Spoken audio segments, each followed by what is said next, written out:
Karen, Yes. do you feel that? Yes. Oh, Yes, you I feel. do. I feel a Okay, lot. well, that's good to know. Otherwise, the alternative is not something that It we would want be to very talk bad. about.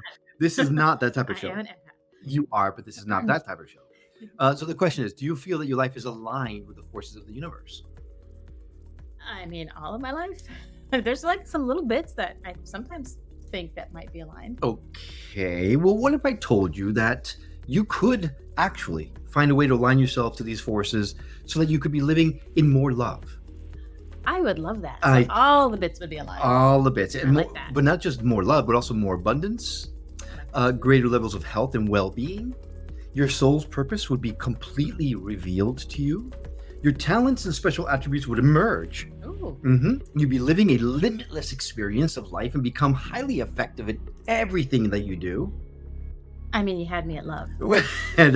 Yes, but for everyone else who wasn't there yet, maybe they still need a little bit more convincing to listen to the episode. Apparently, this is what we're all intended to experience in this lifetime. But so few of us are able to achieve. Now, what if I could bring a group of non-physical teachers to the show that could help us find our way there? I would love that. I thought you would. Now, would you say that would be worth staying tuned with? So would you say that would be worth staying tuned in during the break for? Absolutely. Okay, well then don't go anywhere, because by the end of this episode, we're going to know just how to get there. This is an episode of The Skeptic Musicians you don't want to miss, and it starts now.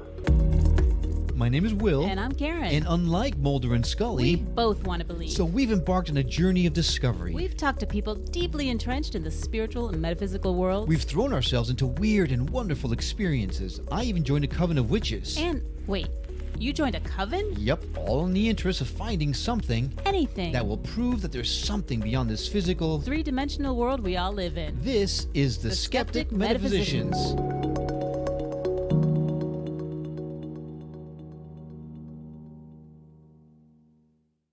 Hey, welcome to the Skeptic Metaphysicians. I'm Will. And I'm Karen. And today we're honored to have Gary Temple Bodley, a renowned channeler who has spent over a decade bringing forth the spiritual wisdom of Joshua, a group of non-physical teachers.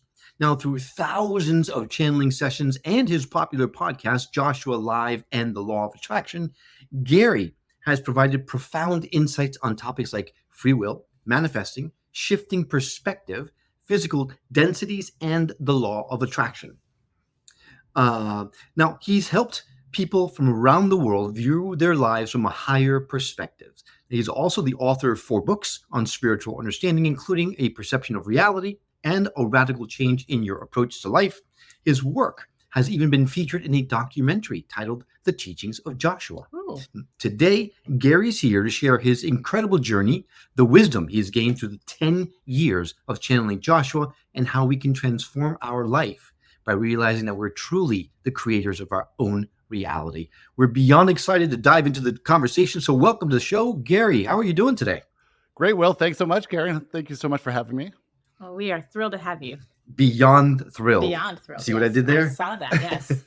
You are clever. All right, Gary, we've got so much to talk to you about and so little time. So I'm just going to dive right into it because we all know that we are the creators of our own reality. At least we know it here. You're right? If you're in this space, if you listen to podcasts, if you study this at all, you have heard that many, many times. However, the reality is something different. The reality of putting into effect is something completely different. So my biggest question to you is, how can we wake up and stop creating the world we're living in right now? Because it is a mess.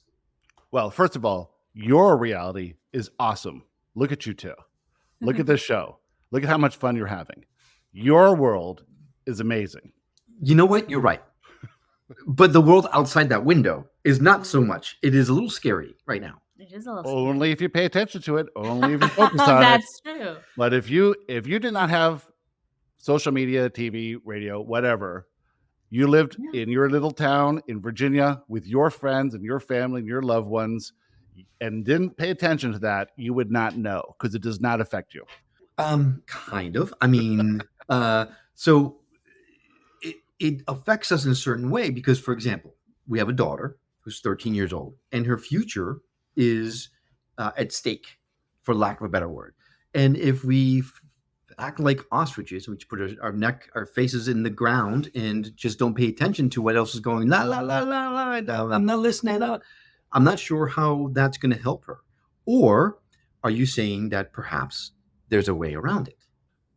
There is an illusion going on. This is an illusion of separation.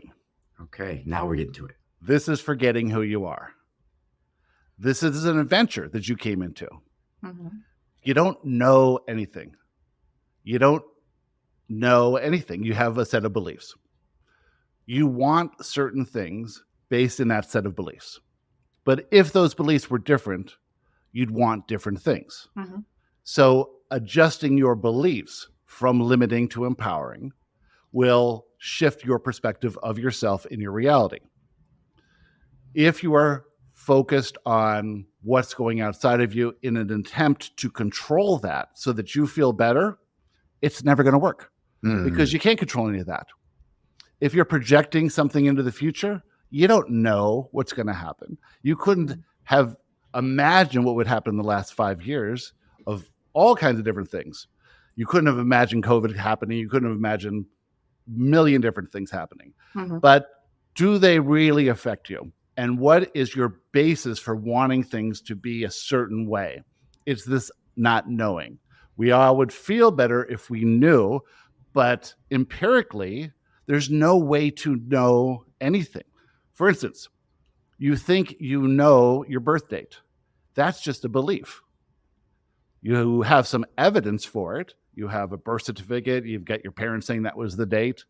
And so you have some understanding that that was the date you were born, but you could have been switched out with another baby.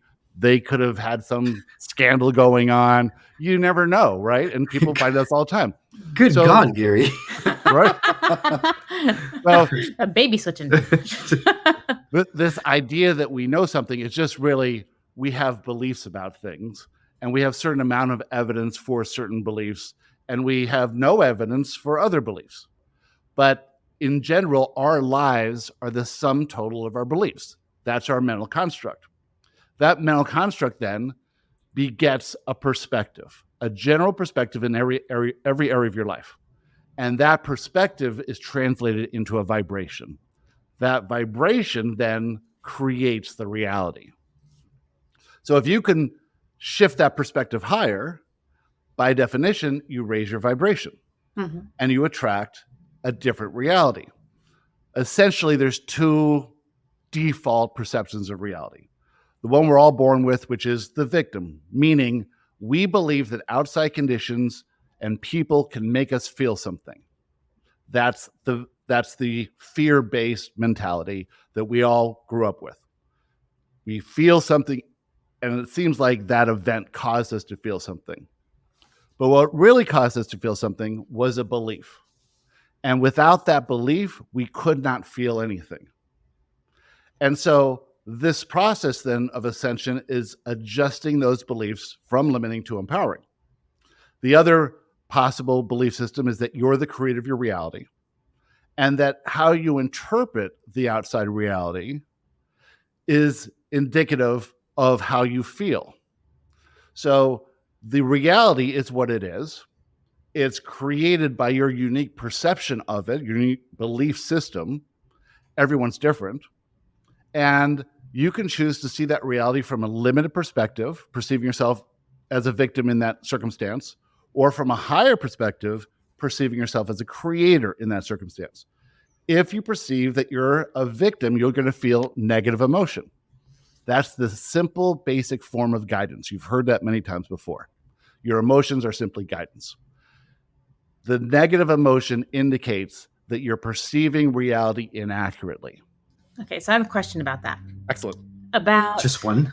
well, just about the experience. So about, I don't know, like maybe 20 years ago, I woke up one night and there was a man in my bedroom with a knife.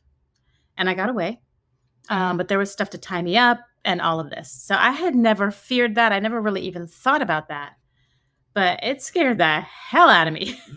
So are you saying that that emotion that I have was already, like, explain that to me, but like, Okay. in that circumstance? So you're going very extreme, which is fine. look at that event from a limited perspective. You could have been killed. You could have been something terrible happened. Oh my God, that person should not have been there, not existed. What a horrible thing that happened to you, right? The victim mentality.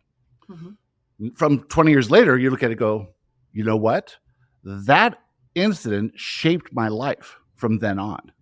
Everything that I've come to appreciate and learn and grow, that influenced all this growth. I wouldn't be where I am now had that event not occurred.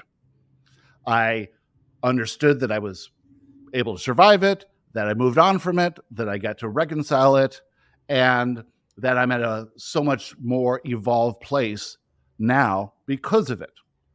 Nothing actually bad happened. It was traumatic at the time, but I'm fine now. So 2 different ways to look at the same event. One as the creator, looking at it from this higher perspective, and one as the victim, oh, I got lucky, right? And that should never have happened. Now, what does that mean in your life? Well, from this higher perspective, which, let's see, may not be true. We don't have any evidence it's true, right? You are empowered by that. You're not feeling negative emotion about that. This, you guys dived into like a really traumatic subject. So everyone wants to go to the most, the worst thing that could possibly happen at the beginning. But if you did it in small little things every time in your life. So I have something that came to me today that I think that will help anyone who's got any, issues with family or friends. So imagine that you have a son and you are trying to get him ready for school because you have an appointment with a realtor at 9:30. And he's just not cooperating. And it's the same thing all the time. He never gets up in time. He never does anything in time. And so you have this disagreement and you maybe yell at him and push him along and get him going. Why? Because you want to make this appointment with a realtor, right? So that's, Joshua talks about there's things you think you want and things you truly want. So in this instance, you truly want a wonderful relationship with your son. Mm-hmm. You truly want to spend time with him and appreciate him at this age because he's never going to be this age again. This is the thing that you truly want. What you think you want is the realtor, meet the realtor on time, have her have a good opinion of you, that sort of thing. And so you're sort of sabotaging your relationship with your son just to get this thing you think you want. But if you thought about it, it wouldn't matter if you missed the appointment, as long as you had a great time with your son and had, it didn't stress him out and all that stuff. That's what you truly want. Mm-hmm. So when we're focusing on these conflicts that we might have with the people in our lives, it's good to have a context there. What I really, really want is a great relationship with my husband and my children and my parents and my friends. And this other stuff about what people think of me and being, on time to avoid the negative emotion of some consequence that may or may not happen down the road. It's adjusting your framework so that you realize you create this reality. So what is most valuable to you in your reality? It's the things that you love and give you joy. What do you think you want is the security and like, love, and respect from other people, and these things that really have nothing to do with you because they're looking at you from their perspective anyway. When you think about any negative emotion, we're usually talking about the day-to-day stuff, the day-to-day annoyances and little things. That's where you start. And you look at those little things from the higher perspective going, you know what? It's all going to work out perfectly. This person in line in front of me, they're confused right now. I don't have anywhere to go. I much rather help them rather than be annoyed with them. That's what I truly want. When you look at the traumatic things in your life, you want me to tell you a story about my partner, Christy? Sure. Would Christy want you to tell us a story? Yeah. That's a better question. We don't know, so we're just going to go with it. Okay. Sorry, Christy. I tried. So Christy gets divorced from her husband, and she's dating her new boyfriend. And her ex-husband, is sort of a stalkery guy, and she's not really thinking too much of it. She gets the inspiration one day to actually her friend calls her, she hasn't seen in 20 years, and says, come and visit me in North Carolina. And she goes, all right, I haven't seen you in a long time. And so just out of the blue, she goes and spends the weekend. While she's gone, her ex-husband murders her boyfriend. Right? Womp womp. So, and then they all thought it was her. And so there's a big trial, and they can't find him for a long time. And Christy's got to hide move around and, stay low. She's on the name. Yeah, and finally they catch him and they go through the trial, and she's written up in the paper. It's a big deal. She realizes that started her spiritual journey. And while it was tragic, everyone was playing their part in it. Her boyfriend, Tiny, who died, the ex-husband who's now in prison, and Christy. It was all set up to launch Christy on this spiritual journey. It's an amazing journey that she's been on, and you guys should have her on the show because she's the most amazing psychic and medium you've ever seen. But the fact is, you can look at that event and be traumatized from it and victimized from it, or you can look at it from the higher perspective. Now, we could be wrong. Maybe this was just a terrible thing that should never have happened and someone died needlessly. We don't know. But from all the work that we've done, we know there's a non-physical, that in the non-physical, there is no fear, there is no separation, there is pre-birth agreements, all these things. It doesn't matter if it's true or not. How Christy feels now about that whole thing is empowered.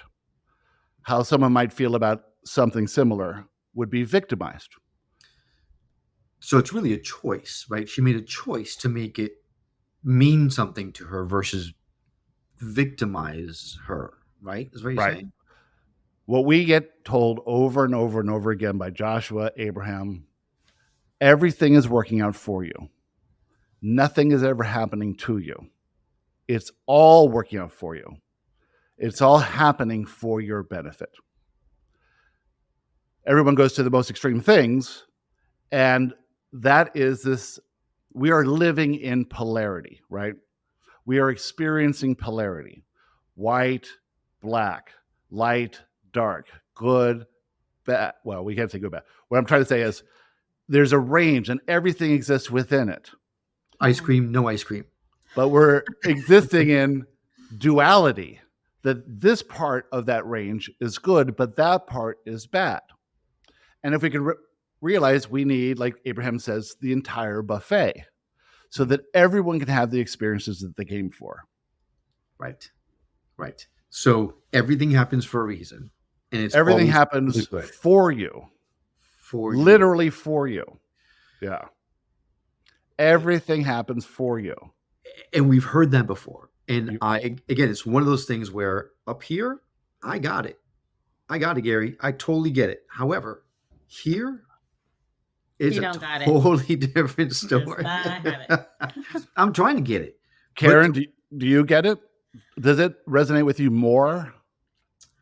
I mostly get it. But Okay. every once in a while, I kind of fall back into really, like I couldn't help thinking, you're telling us Christy's story, and I can't help thinking about the boyfriend. Like, how was that beneficial for him?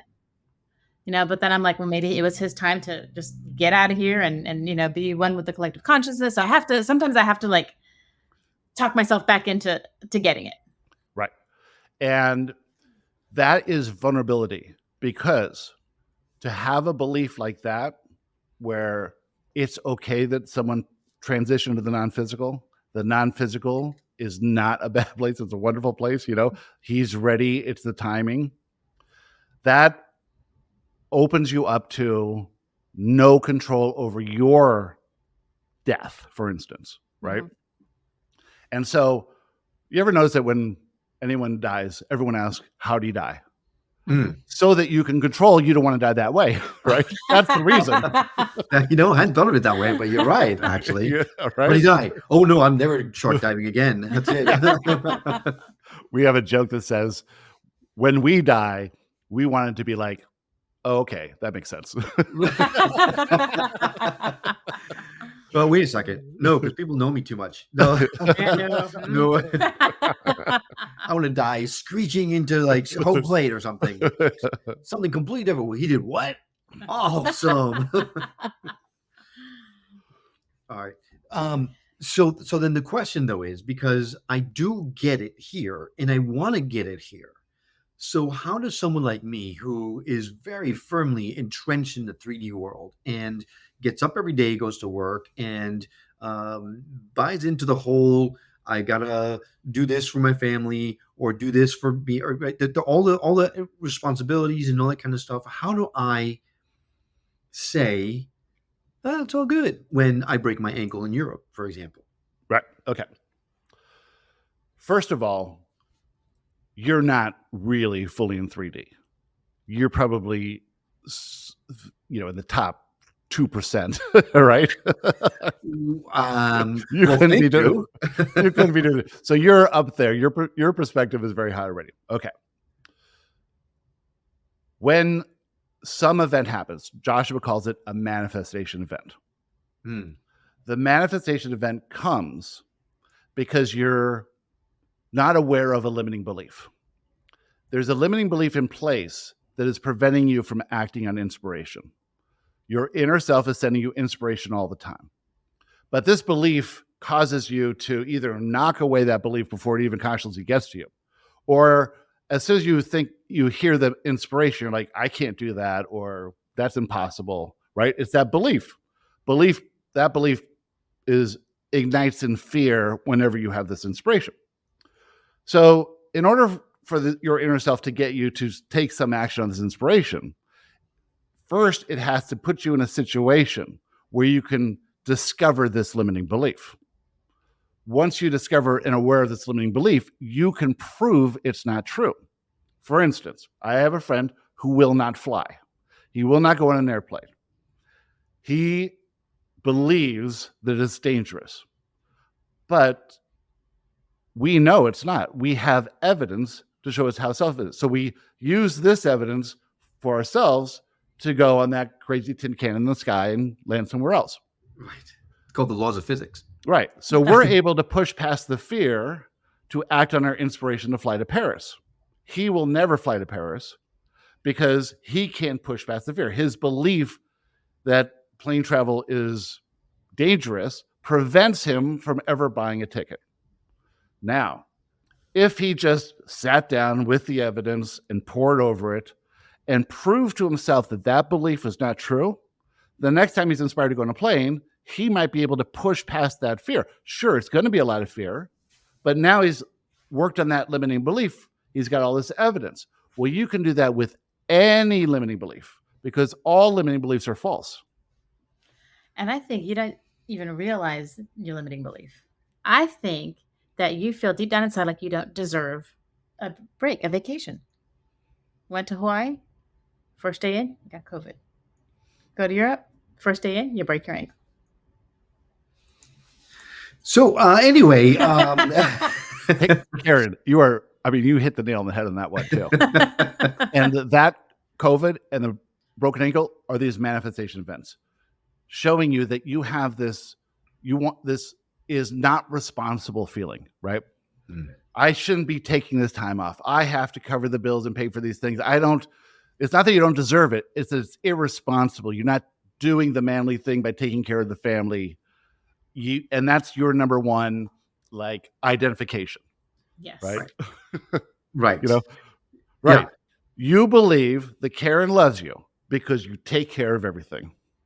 I mean, and if you do not, if you fall asleep on the job, then she's not going to love you anymore. That has nothing to do with it. It's your energy that she's attracted to and loves. Well, thank you. The fact you're doing the show. I mean, yeah. Thank you first. And yes, I thank you for calling me out. the bus hurt. But however, okay, let's say that I hear what she's saying, and I'm on board, but I want to be worthy. So how do I prove that the limiting event Yeah. is incorrect? Okay, so those two things are unusual. Getting COVID your first day in Hawaii, breaking your ankle in Rome, right? You have to look at that and go, that's pretty weird. Mhm. I mean, how often does those two things happen? And Very we haven't gone on rarely. a vacation in years, both Okay, times. perfect, right? Okay. So they're just showing you that you have an identity that you believe is the reason that your family loves you. That's just limiting, obviously, right? It's not true. Where in your life can you see that you didn't have to take care of everything for them to love you?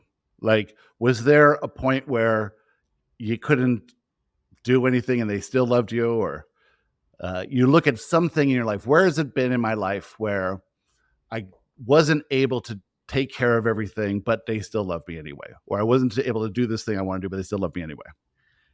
Actually, I would bring it back to getting COVID in Hawaii and breaking my ankle in Europe, because even though I had a broken ankle in Europe, the first day of a 3-week, well, second day of a 3-week European vacation, she went out of her way to make sure I felt comfortable helping me and knowing that it's all good. We're going to make this trip worthwhile regardless. So, yes, I do see that. But You have the proof. Testing me. am I testing her? No, not Okay. at all. No, I am not. No. Not No. testing you, Karen. Not testing Okay. you. You are finding evidence in your own life how you couldn't be the one taking care of everything and you were still loved and taken care of. And we were still fine. Yeah. And you will always be fine. You lose everything, you will still be fine. Right. So it's back to what you said earlier, which is that change of perspective. Right. That change of perspective is what's gonna move the needle for you.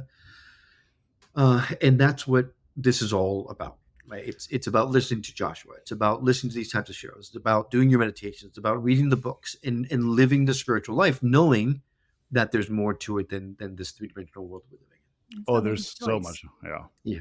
And what? It's about making a choice. True. A choice to believe. Yes. It's about opening up those belief systems. I was exactly like Will. I was a total skeptic. And the stuff that I've experienced in the last 11 years is just mind-blowing. My belief system has completely changed, but it's through experience. Right. And every day I had to push past fear to do these woo-woo things that I'm doing. It's so funny. This show, I love this show so much because it goes in these waves, right? Exactly what we are focused on is the guests that we attract to the show at the perfect time. We just talked about this. I get all kinds of signs from the universe.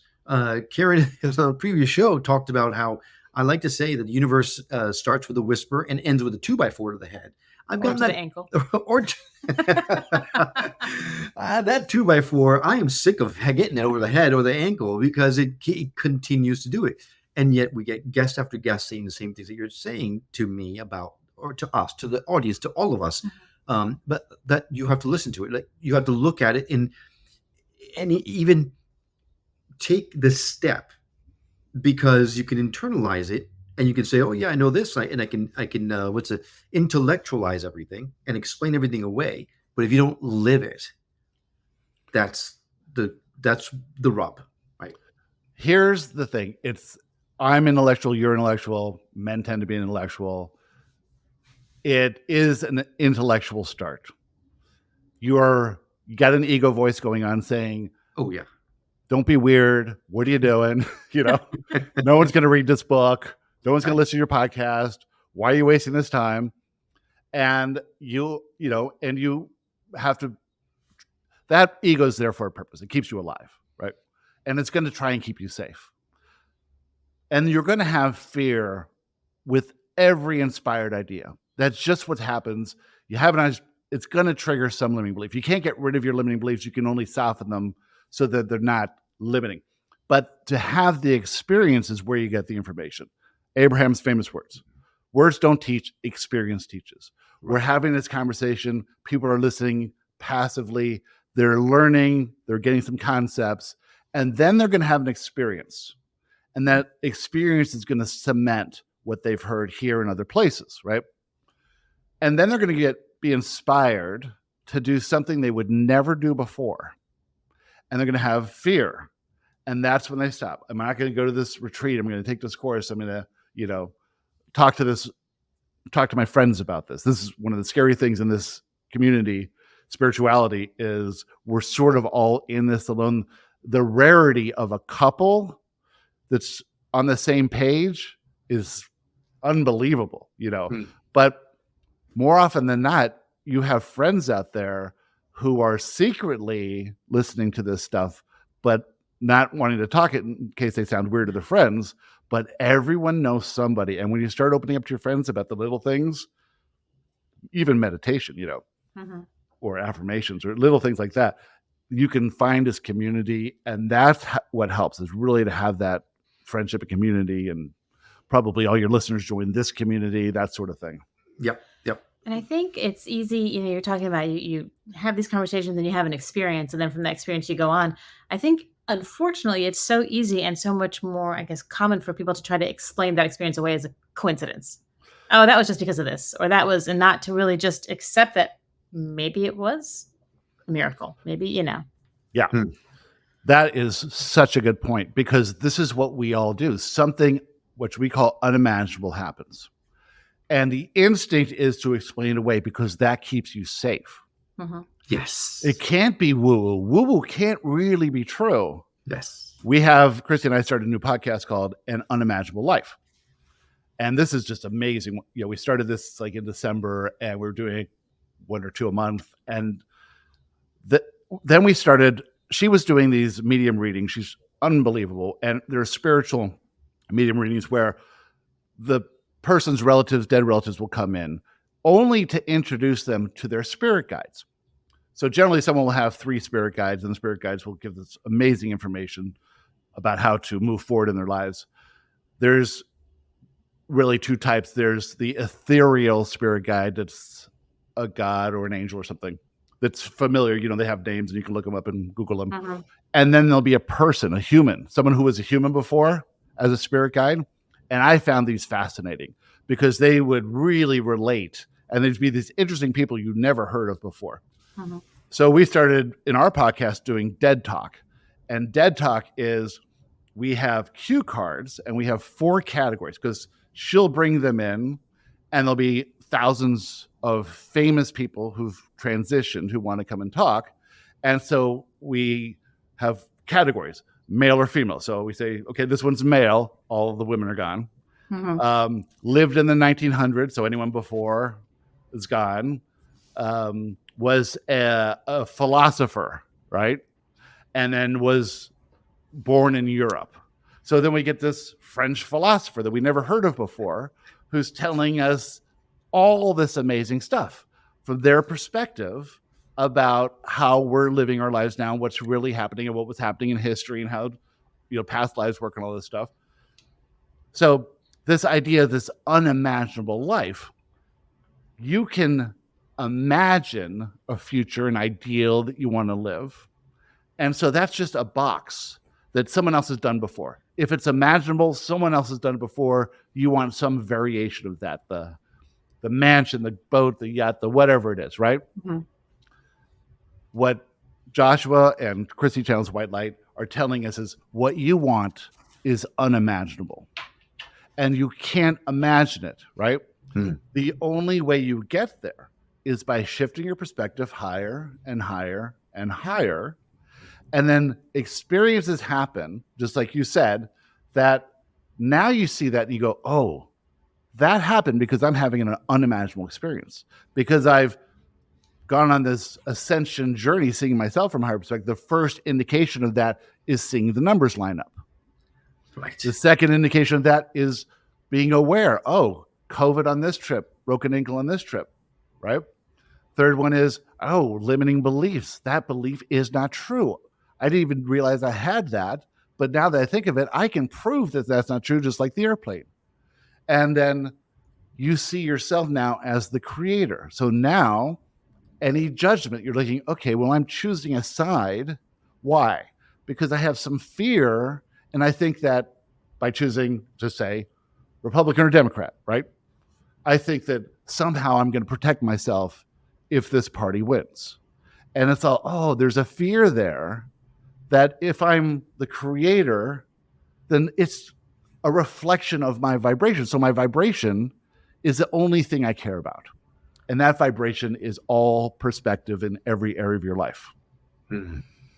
Good God. I could listen to you forever. Well, We can talk forever. Like the conversation we were having about that person that's always late. And then it's like, why do we keep getting upset? We know this is going to happen. And we just say, okay, and just expect it to be late and we won't get upset about it. And, just like. Yeah. And there are. How does that feel, though? Being annoyed with someone being late and then just saying, oh my God, this is just a funny aspect of their personality. We know they're going to be late. And you sit back and go, don't worry about it. We knew you're going to be late. That's so much more fun than being annoyed, because the annoying is trying to control us, never going to happen. Right. And then to nail that point even further, I believe that the reason why I have a hard time doing that on those times that I have a hard time doing that is because I'm not thrilled with me inside right now. And so then that angst, that anger is taken out on how dare he be late, because I'm not feeling good. And so the times that I am feeling good, I can just go, oh, it's just, how funny. Oh my God, we're going to get to bed at 2:00 in the morning today. That's time for more drinks. No. Right. There's always a positive. No, Yeah. kidding. So really the yes, it's making the choice. It's identifying limiting beliefs, but it's also allowing yourself the grace to find that peace within yourself. Because if you can be at peace within yourself, then you can also offer that peace to others, right? You have to empty out your glass before you can fill it. That whole thing makes great sense. Thank you for the reminder, because I am so lost right now that I need these daily reminders, because it's a challenging time right now. Yesterday I went to the grocery store with our daughter, and it wasn't too busy, but there was this one cashier guy, and I'm like, I want to go to that line because he talks a lot. And like last time he put like the potatoes on top of the eggs, and he was talking about his health issue and not paying attention. So I go then to the next one, and then of course he gets in. He's like, "Oh, you want to come over here?" I'm like, "Okay." So we go over there. He's just like, "Yeah, boy, I'm just, I'm like, oh, how are you doing today?" He's like, well, struggling. And I'm like, That okay, was here your we first go. mistake. But then I thought, this guy needs to be heard. And I'm like, oh, so how was that new doctor you were going to? And just something like kind of triggered him. He's like, oh, there's someone that cares about me. So I ended up, after this whole conversation, it took a long time and, whatever. So we got out and I was talking to our daughter about it. And I'm like, I had to reframe how I thought about him, because instead of like avoiding the situation, oh, this poor guy has no one to talk to. Right. And it probably helped him out. Maybe it didn't, but what harm did it do? And then for her response was like, Mom, you're really kind. And I'm like, well, honey, it's not about that. But if by doing that, I can give that example to her that she'll take with her life, right, because of just shift in perspective, go into that guy's aisle and not being like, oh, let's just get through, I don't know. And it's a good thing. How did you feel when your daughter said, Mommy, you're really kind? Oh, it made my heart big. So without that guy, that cashier, you wouldn't have that experience. Right. So that's why he was there. Yeah. Yeah. Now, right. And so now imagine that you have, do you realize that we don't manufacture thoughts in our brain? We attract thoughts. Okay. We've heard that. I've heard that. Yeah. Okay. So law of attraction, you attract everything. Thoughts. Yeah. There's two realms of thought: the mass consciousness of humanity, which is generally in fear. The same thoughts keep being thought over and over again. They never die. They're always there. And then thoughts from the non-physical, your guides, your supporters, your inner self, sending you thoughts. So when you go in front of a cashier with the attitude that I'm going to listen to him, and there's something for me in this moment, and I don't know what it is, You can't imagine what it is. But I'm going to be present for this cashier in the moment. And then you get this thought to ask him about, The doctor. right. And how are you to remember that? That's amazing. Where did that memory come from? Oh, it was given to you, right? The right words, the right time, speaking of the same right thing, not to necessarily make him any better or worse, but then the unimaginable thing happens. You never imagined that your daughter would pick up on this and then come later and say, Mommy, you're really kind. Yeah. And that thing you were given allowed you to put yourself in a place where our daughter said that to you, but also you gave him what he needed to help him through that conversation at that particular point in time. And then maybe she saw that something so small that can feel like so insignificant can have a big impact. Wow. And her whole perception of you, enhanced by that. So everyone got everything in that moment. Yeah. Therefore, everything worked out perfectly. Yeah. But you couldn't have, set goals for that or wrote a vision board. Yeah. Mhm. It's She was trying to- unimaginable. She And was it trying to was avoid supposed it. to happen because I went to the other lane, Yeah, and then she- he's like, "Come this," and I'm like, oh, Yeah. okay. Yeah. You are incredibly full of wisdom. Yeah.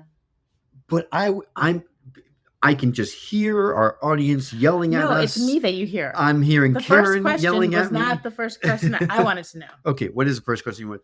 Who is Joshua? Okay, we're going to answer that when we come back. We got to take a quick break. When we come back, we're going to talk about who Joshua is and maybe even have a chance to talk to them on the show. Is that good?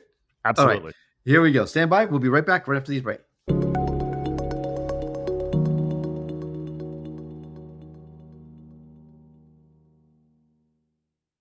Welcome back to the Skeptic Metaphysicians. We are talking, although I don't know if talking is the right word. We are experiencing Gary Temple Bodley, who is a channeler who channels Joshua, and yet little has been said about Joshua the entire show up until this point because Gary himself is so full of wisdom, probably because you have been channeling Joshua for over 10 years, right? A decade Wow. of this type of wisdom coming through you. And the timeliness of the messages have been incredible. However, Karen has been kicking me under the table the entire time because she wants me to ask the question that she asked right before the break. And I'm going to let her tee it up again now. Who is Joshua? Gary, who is Joshua? I was a totally normal guy my whole life. And so my wife and I were in business, and we had restaurants and lots of real estate businesses and, mortgage and real estate and title and all that. And we were doing great and living fabulous life in South Florida. And we lost everything in 2008. And it wasn't bad though. It turned out amazing. But anyway, so we're living in our friend's house. It was the most amazing house. Just you look back and you like, how could this even have happened? But anyway, our friend Deborah Jo brought us The Secret, and something resonated really big with that. Mhm. And I just watched that a little while ago. It still stands up. It's pretty good. But we listened over and over and over again. And then in our own library, we're done with that. We find Ask and Is Given by Abraham. We had bought this and had it and never really got into it. But now suddenly we're into it. We're listening to that. Then we go to an Abraham conference. And then she finds her passion. I find my passion. And we're just having a ball. And we moved to Palm Beach and rent this really cute little house. Everything's going great. So we had actually bought a house and got owner financing, even though our credit was shot. And this house was a perfect house for us. We renovated it. It became a dream house. And I'm sitting here in this dream house and I get this huge inspiration to start meditating. And I was very against meditating. I didn't want to be alone with my thoughts. My thoughts were all over the place. So I heard Jerry Seinfeld and a bunch of other people were meditating. And finally I go, okay, got to do it with the Abraham guided meditation. So I would sit there and I could go like 5 minutes at first and really struggle through it. But in about 2 weeks, I could do the whole 15 minutes. And right there, I felt a presence in my head, like a buzzing on the side of my head, moving around while I was meditating. Ooh. And I didn't know if this was unusual or it happened all the time, but it kept happening every time I started, would last the whole time, would move around on the left side of my head. And I should go this way. And one day I just started asking a question like you would Abraham in the hot seat. And I got these amazing answers back. And I'm like, okay, this is not me. I'm like, this is something else. And I would just play with it. I wouldn't tell anyone. I thought it was crazy. And one day I just said, who is this? And they said, we are Joshua, like that. And I'm like, well, that sort of sounds like Abraham. So that's not too far off. But at the time, I thought Esther was the only channel in the world. I had never heard of another channel. I'm like, this can't be happening to me. Right. And so that was the summer of 2013, started meditating. And then on November 15th, 2013, in meditation, they said, get up and go right. So I got up out because I meditate in bed, got up out of bed. It was in the morning, went to my home office, closed the doors, turned on my computer, just started typing for a half hour. Typed 3 pages, and I didn't really understand it while it was going in my mind. It didn't make any sense at all. But then when I read it back, it goes, this is pretty interesting. And then that night, Deborah Jo and Frank and Lily, we had a dinner party. And after dinner, I gave it to them. And they're like, this is, they're into Abraham too. This is amazing, unbelievable. That was the introduction to the first book. And I went back, wrote half hour to 45 minutes every day for 8 weeks. The first book, A Perception of Reality, 300 pages, was completed perfectly in 8 weeks. The day that was finished, the next book, Health, Wealth, and Love, started. 300 pages, 8 weeks. So in 16 weeks, I had 2 books. Wow. And then one thing led to another. I got, met Jules Johnson, started a podcast, went on a Law of Attraction cruise, was speaker on this cruise, was channeling by writing for a long time. Jules hypnotized me on that cruise. I started speaking Joshua, then started another podcast, Joshua Live, 9 years ago. And just like everything just kept snowballing. And I'm inundated because I'm doing this every single day, right? Then I have a course. It's called the Boot Camp. Christy is one of the people that take the boot camp. People who take the boot camp is the 8-week course. You take it over and over and over again until you understand the whole thing, because it's really, really deep. She says she took it for the 8th time, and the 8th time was like, okay, I think I got this now. A month later, she gets her first dead person. Right? And we're at Thanksgiving here. One of her friends' grandmothers comes through, and she didn't know what it was, but she has aphantasia. Do you know what that is? I don't. That's where you can't visualize anything, like imagine anything visually. Like if I said, imagine a lemon tree on a field with bluebirds in it, right? She can't picture that. Now all of a sudden she's picturing her grandmother in an apron cooking apple pie at a stove, and is able to explain this to people and then communicate these messages. And so, so she starts doing this, and a whole bunch of other people who've done the boot camp start getting, healing abilities and clear cognizance and all this other stuff comes in. We all have these empathic abilities. Who knew, right? And as you become more spiritually aware, more awake, more of a higher perspective of yourself, these naturally come online for all of us. Unfortunately, they're never what you want them to be. Right. Like if you could choose something, I want to be telepathic. No, that's not for you. You get to speak light language or something. Right. Like I want to ask project, and said, no, you get to message. Right. You're a messenger, son. Exactly. What? Yeah. So Joshua is a group of non-physical teachers. They are, or whoever's part of the group, like if I'm channeling to a big group of people, it's everyone else's inner selves joining in. It's all this part, but they're interested in the evolution of consciousness of humans. And so they're cheerleaders and coaches and, teachers and these sort of things. Yeah. Now, you mentioned earlier that sometimes it's etheric beings and sometimes it's just regular human people. Which one does Joshua fall into? Joshua's all non-physical, etheric.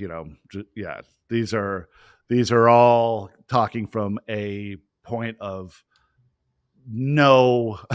It's almost like I can't say that they are relatively practical, because these teachings are very practical about how to live life, but they have, there's no duality there. Here's the first words that were ever written. Everything is right. There is no wrong anywhere in the universe. Anything seen as wrong comes from a limited perspective. But from a higher perspective, whether that's after a bit of time or from the non-physical, everything is always, always right. Right? So the only possibility, like from non-physical, there is no good, bad. It's neutral. There is no wrong. They see everything as perfect.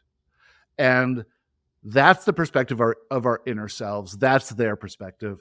And as we tune to that perspective, we shift our vibration. Gosh, okay. I think Karen is tuning in, just so you're aware. Yes. This is not gonna. I'm not gonna edit this out because 50. What is it? Is that 52? Okay. Because Karen has sometimes gets connected also, and when she gets like this, it's because she's connected. So I'm curious to see, now that we know who Joshua are, do you think they might be interested in coming out and saying hello? Oh, you're kidding. They are saying, why am I speaking this whole time? Right? Yeah. So what I'll do is I'll set my intentions, quiet myself. They'll come through. They'll say, we're thrilled to be here. And then they'll talk, they'll ramble on for a little bit. And then you can ask questions. Perfect. And That's it goes perfect. as long as you want to go. Okay. Okay. Nice.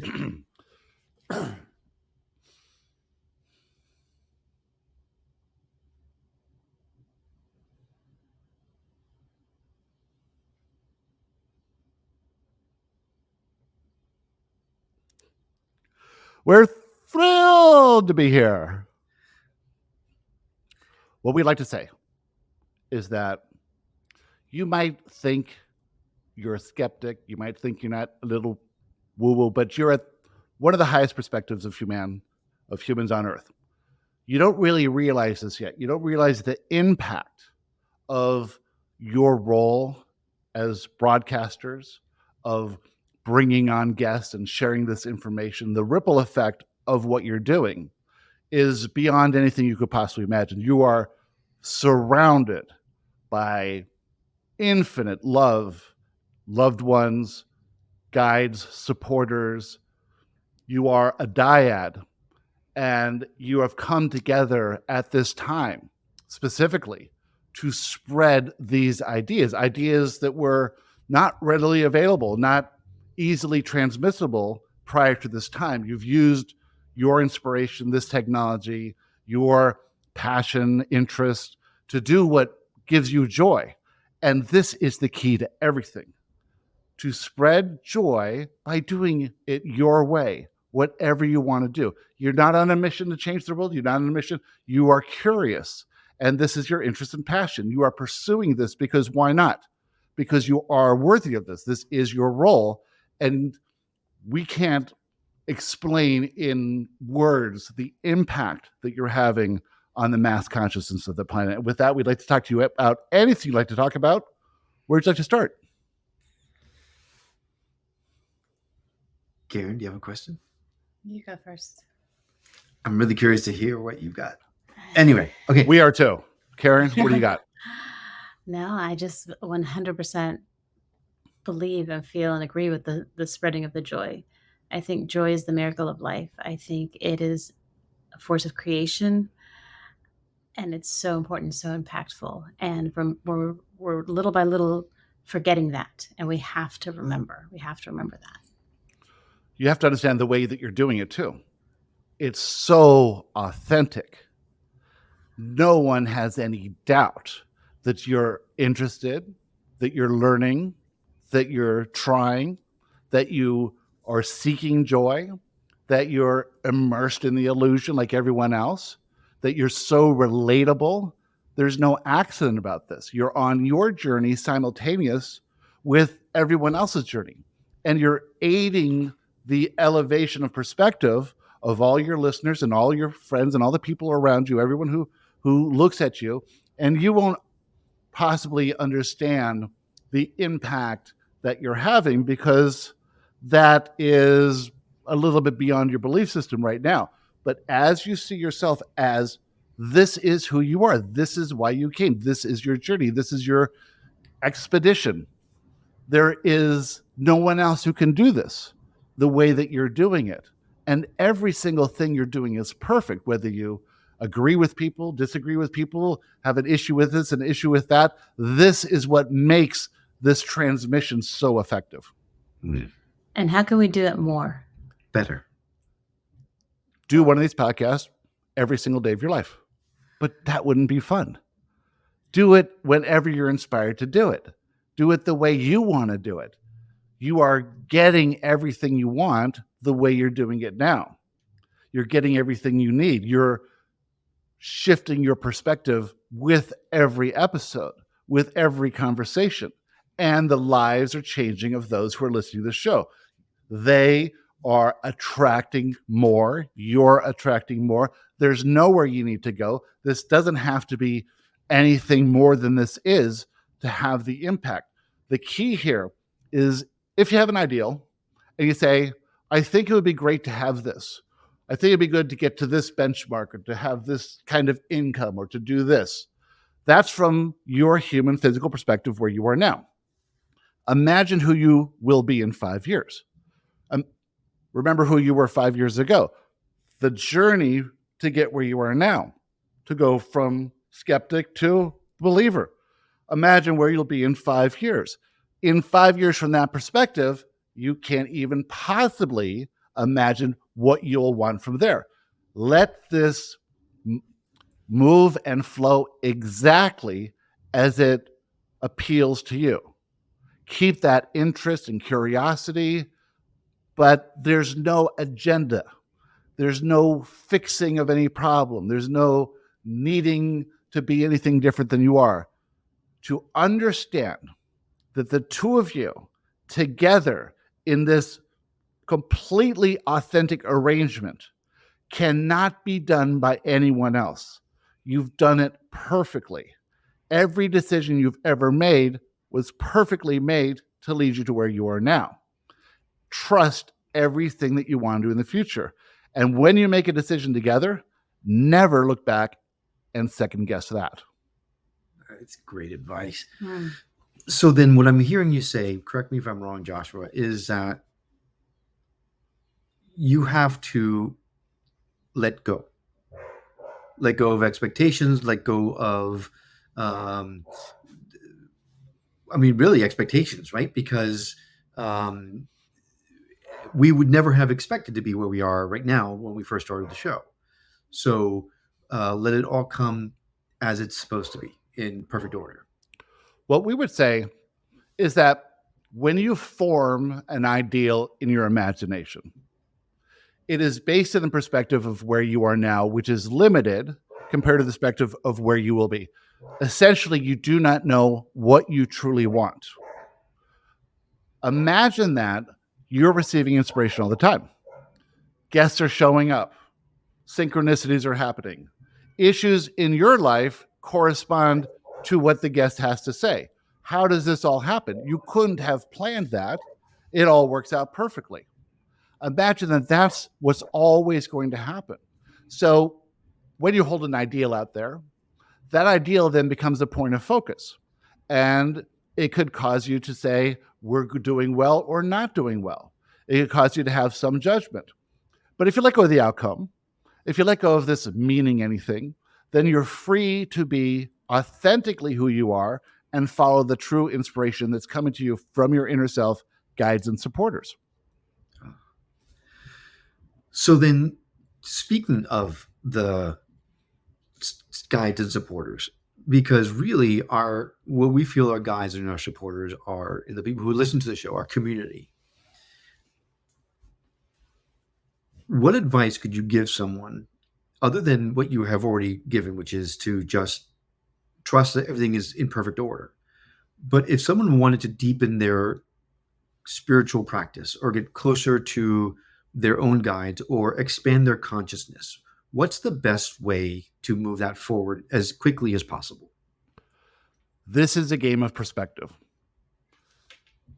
The perspective shift from victim, meaning you believe that outside conditions and people can make you feel something. This is a feeling reality. All you're ever doing is feeling something. When you believe that the outside conditions and people cause you to feel something, either good or bad, then you give up all your power to these conditions. Now, these conditions are simply formed around the vibration you're offering. They're there for a reason. They're there to show you who you think you are. That's all that's happening in these conditions. As you change your perspective of yourself in your reality from limited to more empowered, this reality will feel different to you. It may look the same, may be completely different, but it will feel better. No longer will you get upset. No longer will you get annoyed. No longer will you be in so much fear. No longer will you be in the lower densities of fear. You will shift out of those lower densities, these actual pressurized densities, into higher, lighter, easier densities where you have more connection to your inner self, more clarity, feel better, more alignment, and more inspiration. You'll then receive the inspiration, be able to push past the fear, and take action to have an experience. The experience teaches. Those who are in fear will notice they're saying no a lot. No to opportunities, no to invitations, no to things. They want to stay small because they have an innate fear that an experience could lead to some form of negative emotion. For instance, failure. I'm not going to try this thing because if I fail, I'll feel negative emotion, as if the outside conditions can make them feel anything. They are choosing to allow a limiting belief to be triggered and then in response feel something, perceiving that the outside conditions make them feel something. It's perspective. When you realize that you're the creator of your reality, that you can be, do, and have everything or anything you want in this reality. But first you have to be, and then you have to do, and then you can have. If you aren't going to allow yourself to change your beliefs, to be something different, to expand your identity, to understand things are a little bit different, those of you who are listening right now are at a level where you realize that there is a way to change a set of beliefs. There is a way to modulate those beliefs.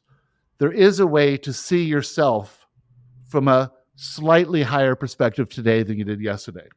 And as you do, that translates into a vibration that reflects back a completely new reality. Now, the point of this is that everyone is moving from fear to love. This is how you do it. You are aware that you're the creator of your reality. You become aware that everything is happening for you, sometimes to point out a limiting belief. Sometimes that doesn't feel good, but that catches your attention. When it catches your attention, you can do something about the belief. You know that everyone has a belief about flying, but if they let that belief limit them, they will never act on the inspiration to fly, as Gary said earlier. You can do that with every single belief that you have that's limiting you from living the life you intended to live. And for those who are making their way out of fear and into the vibrations of love, but sometimes fall back, as we all do when we make mistakes and when we stumble, what advice would you tell them so that they don't give up?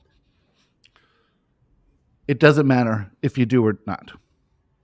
When you return to the non-physical, you will look on this life as perfect. You will have expanded exactly as you intended to expand. You will be overjoyed with how wonderful this life turned out. There will be not one iota of regret in it. But If you want to feel better while living this life, then you can choose to process limiting belief. You can choose to expand your belief system. You can choose to entertain the idea that you could be the creator of your reality and things could be working out for you. That simple choice, I choose to be the creator of my reality, will lead you to meet people, to have experiences, to prove this to be true over a period of time. But you will never be out of the illusion. The illusion of separation, which is the base of all fear, will always be a part of this experience. There's a reason that you came to this experience. This is the pinnacle of physical experiences, not for everyone, but it is for you if you are here. If you are here and listening to these words, you could not listen to these words. You would not have found this episode if you were not ready to make that movement from victim to creator. Oh God, I am feeling it. And those stumbles that people might have are actually part of the humanness of them and exactly what are supposed to happen in order for them to gain the experiences they're meant to have. The stumbles are not really stumbles. The stumbles are just there to make sure you're not going too quickly, because you wouldn't want to go snap from where you are to a much higher perspective. I don't know, Joshua. I don't know. It would be like being thrown in the deep end of the pool when you're 4 years old and didn't know how to swim. Quite a shock. Okay, maybe not. So while you might not think it's the right timing, the universe always knows the right timing. You are guided and supported every moment of your entire life by your inner self and your millions of guides and supporters.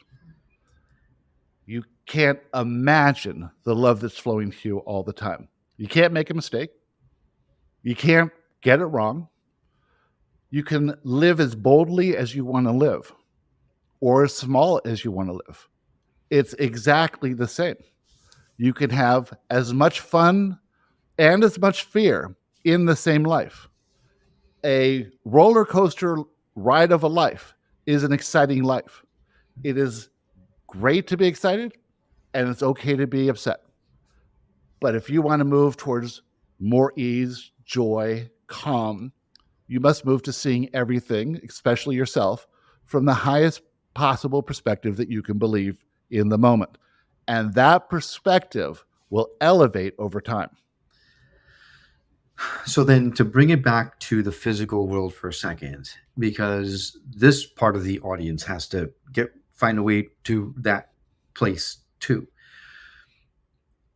If my actions are always about what seems right to me, you do have to temper it a little bit by how that's going to affect people around you.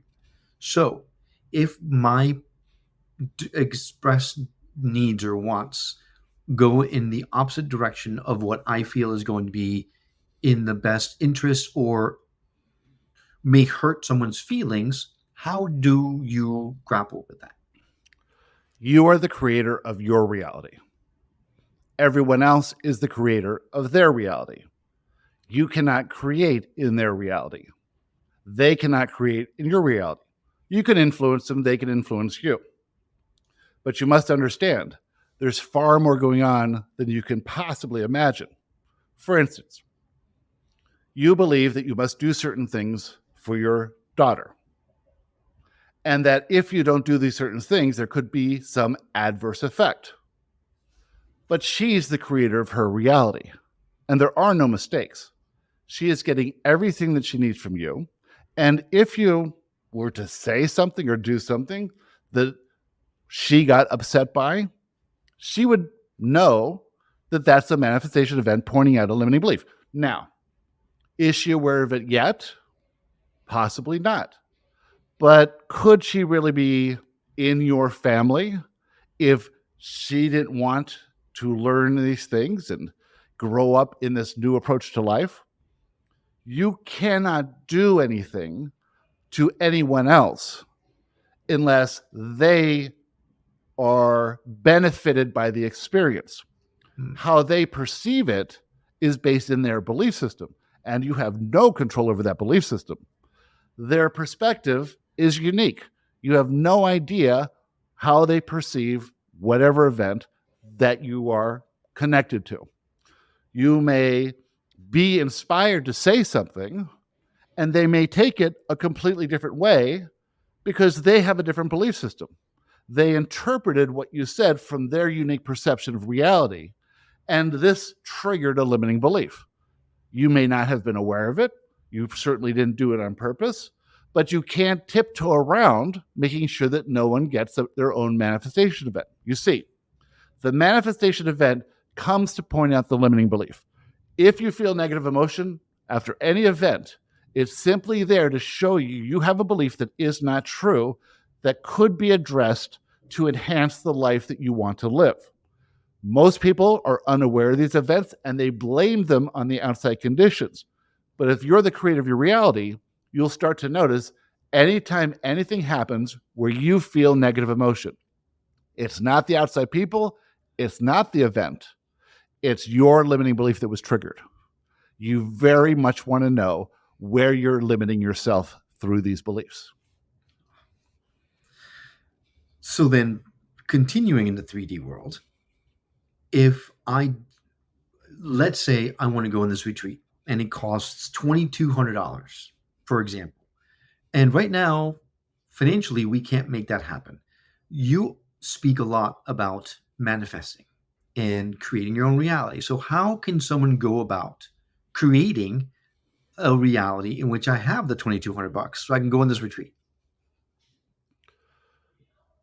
If you had the $2,200 to go on this retreat, you would not have the limiting belief that says you don't have enough money to go on this retreat. By wanting to go on this retreat and not having the money, you feel negative emotion. The negative emotion is pointing out that there's a belief around a financial abundance, for instance, that is limiting you. You believe that by going on this retreat, you'll get something you think you lack. But what's really happening is the inspiration to go on the retreat is simply pointing out this limiting belief that's causing a little bit of angst around money. Where is that angst coming from? Possibly this idea of responsibility, possibly this idea that I have to have all my ducks in a row to make sure nothing happens with the finances, that people will come and look back at me and say, "You fool, what'd you do with our money?" You want to maintain an identity of careful, conservative, responsible provider. That is a limited identity. Now, you could easily get the money to go to this retreat, but you won't do it. What? Why not? If you would go to your listeners and say, "We'd really love to go to this retreat. We think this is the next stage of our evolution. We are putting together a little GoFundMe. Would any of you consider dropping $5, $10, $20 so that we could go and have this experience and bring it back to you?" You would have a fortune. But you won't do that because that dings your identity. You don't want to have to rely on others. You want to be the one who takes care of everyone. Are you suggesting we create a GoFundMe so that we can go to this retreat? Are you saying, Joshua? We're suggesting you push past your identity and do something you would never, ever consider doing before. Because to do that would risk what other people might think about you. But if you had that experience, and if you presented this idea to your listeners who want to support you desperately because they get so much from what you're doing, they have no means to really show you their love. And so you put out this little idea and even have some of them join you on this retreat. And you have the experience of the support and love that's flowing all around you. The retreat would be nothing compared to this experience. But to do that is to push past immense fear. Well, it's a very interesting point. And the last couple of interviews, we've talked to people about the necessity of pushing yourself beyond the uh, the comfortable. So, challenge heard, and I will do what I can to push past it. Everything you want is on the other side of every fear you have. Right. Now, we'll play a little game with you. Let's imagine that you are going to entertain this idea. And in your imagination, you'll say, all right, we'll have to figure out setting up this page, and it's going to be complicated. We might have to pay some money for this, or we get someone to help us with this. And then we're going to have to make some little announcement or find a way to talk to people. Maybe we'll do a podcast about it. And then we're going to get all these people who complain about it, and we're only going to raise $10, and it's going to be a complete failure, and we're going to look like fools. This is the default mechanism. The other way to do it is you say, someone in our audience is going to be an expert at this. They're going to set up the whole thing for us. We're going to be coming up with inspiration to give little gifts and tokens of our appreciation to everyone. We're going to make a special podcast about what we learned. We're going to promote this on a full episode about this idea. And we're going to make it very easy for people to contribute $1 or $10 or $20. And it's going to be the most fun thing we ever did, because we're going to connect personally with our audience in a way that we've never done before. Joshua, I love that. When you do this, when you push past your fear and imagine the best that could happen, we promise you it'll always be better than that. I'm going to take this section of this show and put it on loop and listen to it over and over and over again, because I feel so exposed in such a perfectly beautiful way that I thank you for shoving my nose in my mess, because that's basically what you've done, so that I can stop being a jerk. And I understand it's perfect. I'm being a perfect jerk. I get it. But yes, you're right. I do recognize now a lot of limiting beliefs, and I do appreciate you pointing them out, because hopefully it will finally get me off my butt and get them moving. And I'm starting to get ideas. So, Oh boy. yeah, Starting to get inspiration. I am. Yeah, Expect it, ask for it, let it come. Okay. Let go of the attachment to the outcome, and everything you want will fall magically into place. I love that. Love that. And with that, we are complete.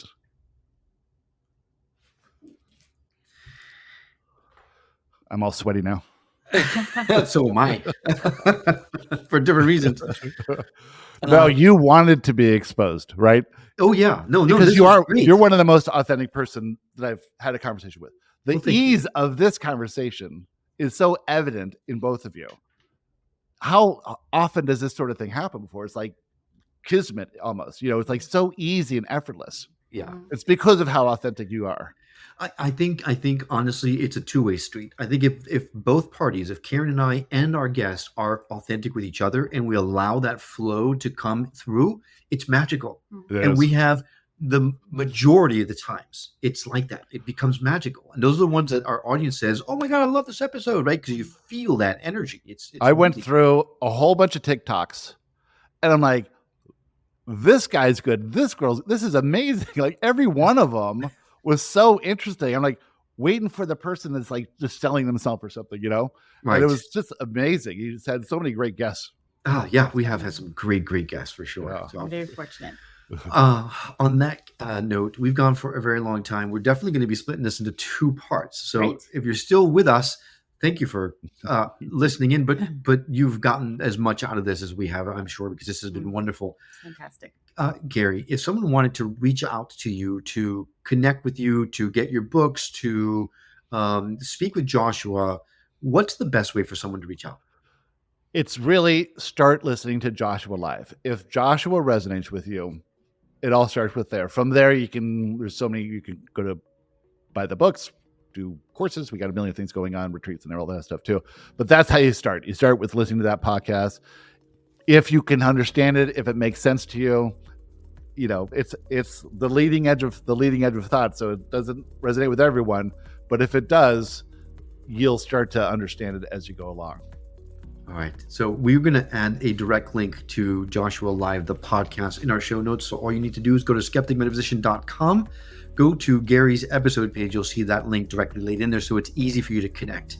I am going to start listening right away as soon as we hang up this phone call or this conversation, because I'm sold. I had an amazing time. Gary, thank you so much for coming on. This has been wonderful, and I know I would love to stay in touch, because not just was Joshua incredible, but really you, Gary, were incredible too. The conversation we had before Joshua showed up was great as well. So awesome! Thanks. It was so much fun. I'd love to stay in touch, and you got to have Christy on the show too. Yeah, definitely. We need to do a four-way conversation. That would be pretty interesting too. All right, Gary, thanks so much for coming on. Thank you. And a huge thank you to you. We know that there are tons of options out there, and having you decide to come along on our journey of discovery with us is an absolute honor for us.